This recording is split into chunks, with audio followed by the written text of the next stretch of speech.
मित्रों नमस्कार। वैदिक वास्तु जो शास्त्र है, चाहे वह सम्रांगण सूत्रधार हो या वास्तु सौख्यम हो या विश्वकर्मा प्रकाश हो, इन समस्त ग्रंथों में एक बात विशेष रूप से कही गई है और वह लोक व्यवहार में एक मुहावरे के रूप में वह प्रचलित भी है और वह है घर के मुख्य द्वार के समक्ष, यानी कि ठीक उसके सामने वेद को लेकर के। वेद का मतलब यह होता है कि मुख्य द्वार के ठीक सामने अगर यदि किसी भी व्यक्ति के मकान का अंतिम हिस्सा या कार्नर यदि पड़ रहा हो आपके मुख्य द्वार के ठीक सामने, तो वो भी वेद में आता है। अगर यदि कोई बड़ा वृक्ष हो तो वह निश्चित रूप से बहुत ही नकारात्मक प्रभाव देता है।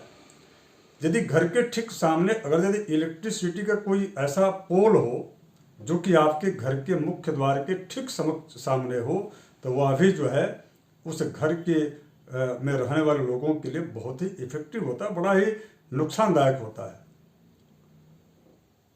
लेकिन इसमें 4 वो वृक्ष जो प्रायः देखा गया कि बहुत ज़्यादा उसका जो प्रभाव है वह देखा गया, और मैं इस विषय को कई लोगों के द्वारा अनुभव के आधार पर भी मैं आपके समक्ष रखने जा रहा हूं।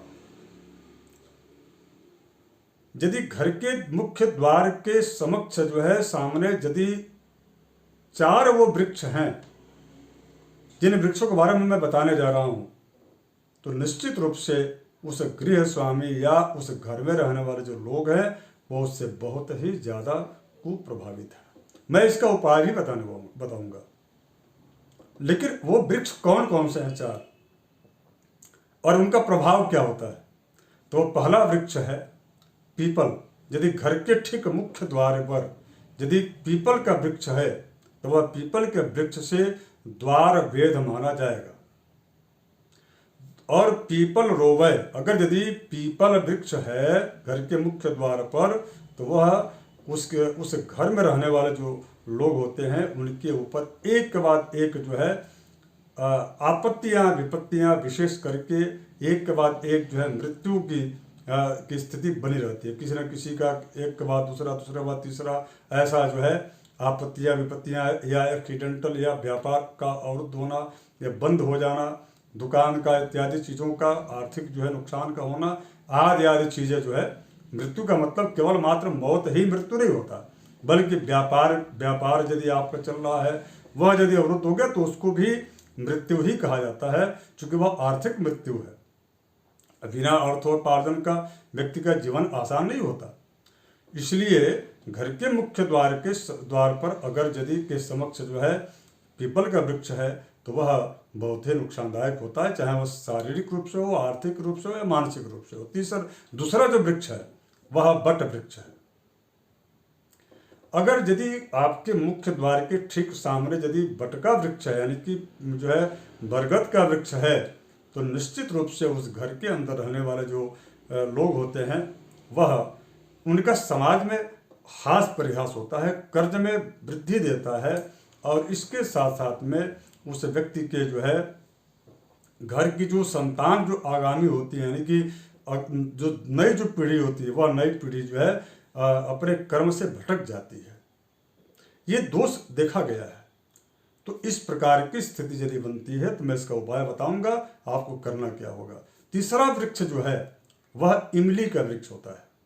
घर के दरवाजे पर यदि इमली का वृक्ष है, मुख्य द्वार के समक्ष यदि उस इमली वृक्ष से द्वार वेद हो रहा है, तो निश्चित रूप से यह उस घर के जो है जो मुखिया होता है वह उसके घर के अंदर कोई न कोई रोग की स्थिति बनी रहती है, शत्रु उसके ऊपर प्रभावी होते हैं, वह व्यक्ति नारकीय जीवन जीने के लिए जो है वह विवश होता है, ऐसी स्थिति बन जाती है। तो मेरे हिसाब से यह तीसरे वृक्ष अर्थात जो है इमली का भी होना बिल्कुल जो है शास्त्रोक्त जो है विधान है उसके अंतर्गत नहीं होना चाहिए। चौथा जो वृक्ष है, और विशेष बल दूंगा मैं इस वृक्ष पर, चूंकि इसके बारे में समाज में कई प्रकार की भ्रांतियां भी हैं, और वो वृक्ष है नीम का। अगर यदि मुख्य द्वार पर नीम होता है, नीम का वृक्ष होता है, तो उस घर के जो है प्रथम संतान या उस घर का जो सबसे जो वरिष्ठ जो व्यक्ति होता है, उस वरिष्ठ व्यक्ति के लिए निश्चित रूप से वह शारीरिक रूप से या मानसिक या आर्थिक या लोक व्यवहार में भी वह जो है विशेष करके बहुत नुकसानदायक होता है। और यदि पॉलिटिकली रूप से पॉलिटिकल जो लोग होते हैं या पॉलिटिशियन होते हैं, उनके घर के समक्ष अगर यदि नीम का वृक्ष है उनके घर के मुख्य द्वार पर, तो वो भी उनके लिए विशेष करके उनके मार्ग में बहुत बड़ा अवरोधक का जो है वो काम करता है। इसलिए ऐसी स्थिति में 4 वृक्षों का उपाय क्या है?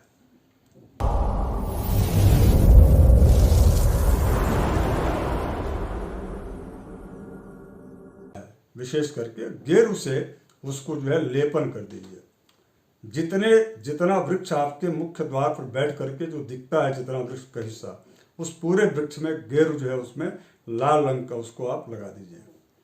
और उसके साथ साथ में प्रत्येक जो है पूर्णिमा को रक्षा जो सूत्र होता है, जो धागा होता है, वह रक्षा सूत्र जो है उसमें आप जो है वेष्टित करते हैं, यानी बांधते रहिए।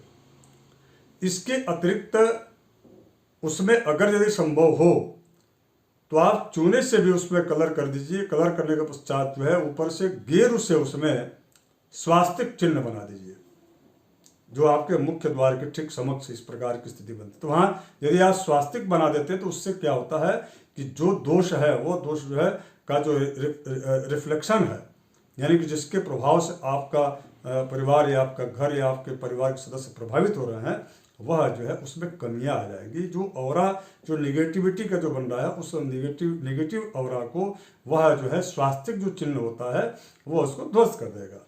अर्थात जो है निगेटिव एनर्जी को पॉजिटिव एनर्जी में वह परिवर्तित करके और आपके घर के अंदर जो आई अशुभता है उसको जो है खत्म तो नहीं कर पाएगा, क्योंकि वह वृक्ष तो जैसे का तैसे खड़ा है, लेकिन आपको जो है वह वृक्ष निश्चित रूप से इस प्रकार की निगेटिव एनर्जी से आपको बचाएगा, यानी कि बचाने का काम करेगा। यानी कि एक रक्षा सूत्र जो है वह रक्षा करेगा आपके जो है जीवन को, आपके व्यापार को, आपके पूरे परिवार को वह रक्षा सूत्र जो है रक्षित करेगा। इसलिए पुराने जमाने में भी देखा गया, क्योंकि कहीं न कहीं तो वृक्ष रहते ही थे, और जो है पीपल वृक्ष हो या वट वृक्ष हो, यह देव वृक्ष हैं।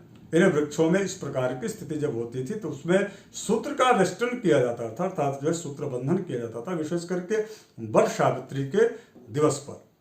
तो इस प्रकार का जो दोष होता था या उसके वृक्ष के आसपास रहने वाले जो लोग रहा करते थे, उनके घरों का द्वार वेद होता था, तो उससे उनको निजात मिल जाता था।